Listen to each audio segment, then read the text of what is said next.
হুম, ঠাস করে পড়ে গেছে সোহা, দেখো কক কক। গোসল করতে যাচ্ছে।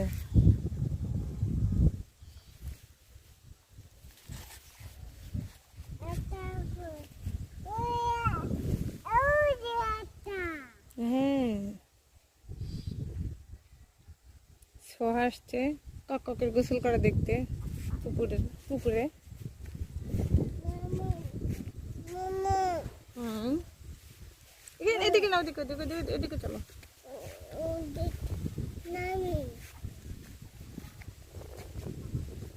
দেখাই যাবে।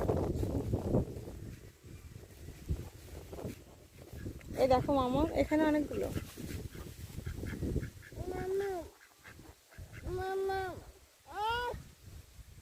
এখানে অনেকগুলো হাঁস গোসল করে বসে আছে, রোদ পোহাচ্ছে।